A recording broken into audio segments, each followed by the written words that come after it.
Hello friends, welcome to J knowledge classes. आज की इस वीडियो में देखने वाले हैं क्लास 9 का पहला चैप्टर हमारे आसपास के पदार्थ का लघुत्तरीय प्रश्न। तो वीडियो में लास्ट तक जरूर बने रहिए। देखिए पहला नंबर क्वेश्चन है कि उदाहरण के साथ पदार्थ की परिभाषा लिखें। तो इसका उत्तर लिखना है कि दुनिया की प्रत्येक वस्तु जिसमें द्रव्यमान हो, जो स्थान घेरता हो तथा जिसके अस्तित्व का अनुभव ज्ञान इंद्रियों द्वारा किया जा सकता है। और उदाहरण लिख देना है कि लकड़ी, लोहा, बेंच इत्यादि। चलिए दूसरा नंबर क्वेश्चन है कि उदाहरण के साथ द्रव्य की परिभाषा लिखें। तो इसका उत्तर लिखना है कि द्रव्य एक प्रकार का पदार्थ है जिसे किसी भी भौतिक प्रक्रिया की सहायता से पदार्थ के अन्य प्रकारों में विभक्त नहीं किया जा सकता है। और उदाहरण में इसका लिख देना है चीनी, नमक, चूना इत्यादि। चलिए तीसरा नंबर क्वेश्चन है कि ठोस एवं द्रव में कोई 3 अंतर बताएं। तो इसका लिखने के लिए इसको उत्तर लिखना है, एक तरफ ठोस और एक तरफ द्रव लिख देना है। और ठोस द्रव लिखना है कि इसका आकार और आयतन निश्चित होता है। और द्रव लिखना है कि इसका आयतन निश्चित और आकार अनिश्चित होता है। दूसरा देखिए फिर लिखना है ठोस तरफ लिखना है कि ठोस पदार्थ बहते नहीं हैं। और द्रव तरफ लिखना है कि द्रव आसानी से बहते हैं। चलिए एक और लिखना है कि ठोस पदार्थ का घनत्व उच्च होता है। और द्रव तरफ लिखना है कि द्रव का घनत्व प्रायः ठोस से कम होता है। चलिए चौथा नंबर क्वेश्चन है कि ऊर्ध्वपातन क्या है, कि इन्हीं 3 द्रव्यों के नाम लिखे जो गर्म किए जाने पर ऊर्ध्वपातित हो जाते हैं। तो सबसे पहले ऊर्ध्वपातन की परिभाषा लिखना है। तो देखिए वह प्रक्रिया जिसमें ठोस पदार्थ गर्म किए जाने पर बिना द्रव में परिणत हुए सीधे वाष्प की मूल अवस्था में पहुंच जाता है। और उस वाष्प को ठंडा करने पर बिना द्रव में परिणत हुए सीधे ठोस की मूल अवस्था में पहुंच जाता है, ऊर्ध्वपातन कहलाता है। और इसका उदाहरण लिख देना है कि नौशादर, कपूर, आयोडीन इत्यादि। चलिए 5 नंबर क्वेश्चन है कि द्रव के हिमांक से आप क्या समझते हैं। तो इसका उत्तर लिखना है कि जिस ताप पर द्रव ठोस रूप में परिवर्तित होता है द्रव का हिमांक कहलाता है। चलिए 6 नंबर क्वेश्चन है कि द्रवण की गुप्त ऊष्मा क्या है। तो इसका उत्तर लिखना है कि वायुमंडलीय दाब पर किसी ठोस पदार्थ के 1 kg को उसके द्रव्यनांक पर द्रव के अवस्था में परिवर्तित करने के लिए आवश्यक ऊष्मा को ठोस पदार्थ के द्रवण की गुप्त ऊष्मा कहते हैं। चलिए 7 नंबर क्वेश्चन है कि वाष्पन की गुप्त ऊष्मा से आप क्या समझते हैं। तो इसका उत्तर लिखना है कि वायुमंडलीय दाब पर किसी द्रव के 1 kg को उसके क्वथनांक पर ताप में बिना परिवर्तन लाए द्रव अवस्था से गैसीय अवस्था में परिवर्तित करके आवश्यक ऊष्मा को उस द्रव के वाष्पन की गुप्त ऊष्मा कहते हैं। चलिए अगला नंबर क्वेश्चन है कि आप कैसे सिद्ध करेंगे कि वाष्पन से ठंडक उत्पन्न होती है। तो इसका उत्तर लिखना है कि वाष्पन की क्रिया द्रव की सतह पर होती है।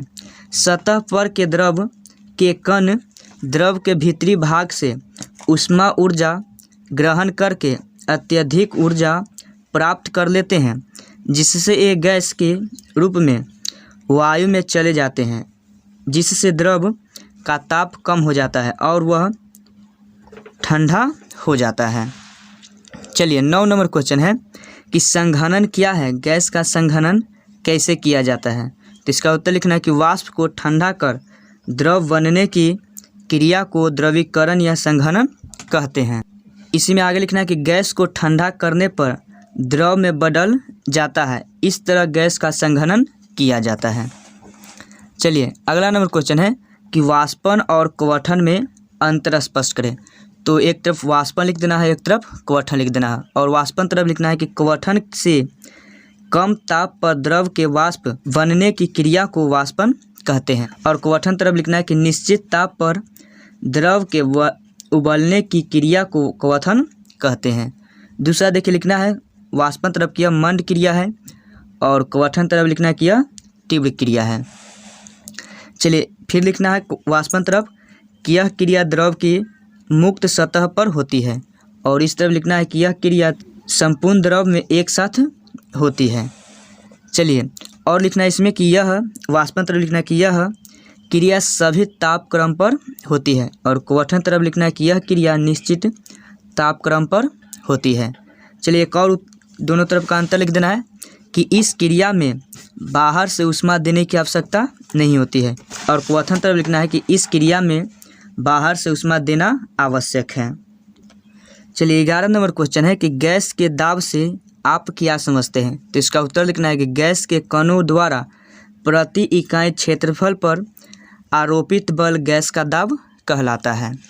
चलिए 12 नंबर क्वेश्चन है कि ठोस पदार्थ की आकृति और आयतन निश्चित क्यों होते हैं? तो इसका उत्तर लिखना है कि ठोस पदार्थ की आकृति और आयतन निश्चित होते हैं क्योंकि इसके कणों के बीच अंतराणुक आकर्षण बल काफ़ी अधिक लगता है तथा अंतराणु का स्थान बहुत कम होता है।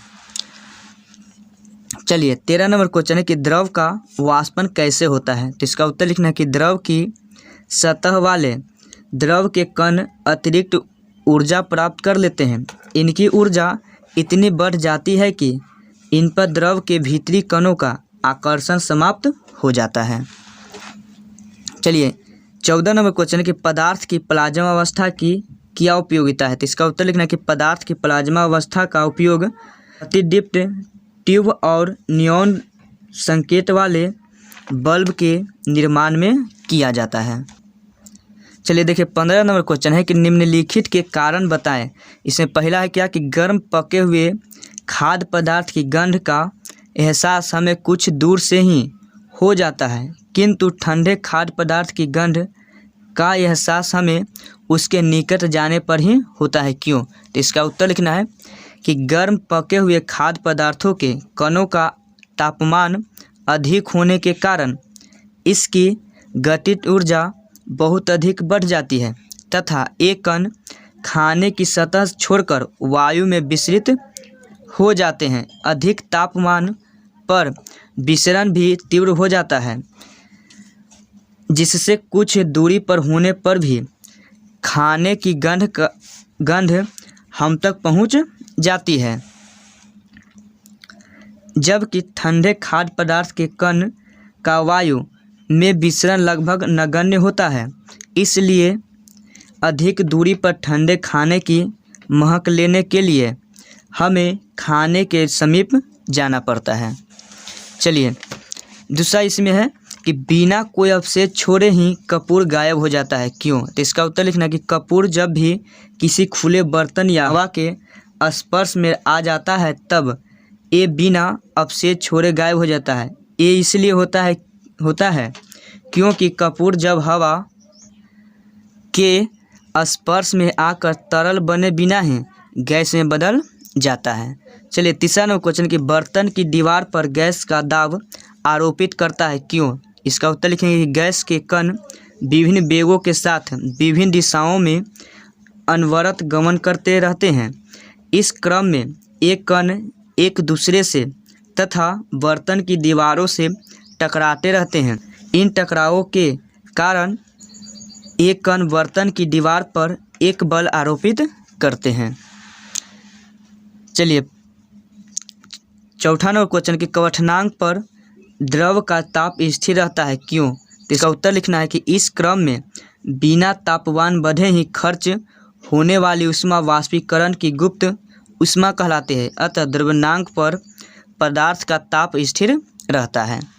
चलिए लास्ट क्वेश्चन है कि गर्मी के दिनों में हम सफ़ेद वस्त्र पहनना पसंद करते हैं, क्यों? तो इसका उत्तर लिखना है कि काली या गाढ़े रंग वाली वस्तुएं सफ़ेद या हल्के रंगों वाली वस्तुओं की तुलना में अधिक मात्रा में ऊष्मा अवशोषण करती है। इसलिए गर्मी के दिनों में लोग सफ़ेद कपड़े के वस्त्र पहनना अधिक पसंद करते हैं।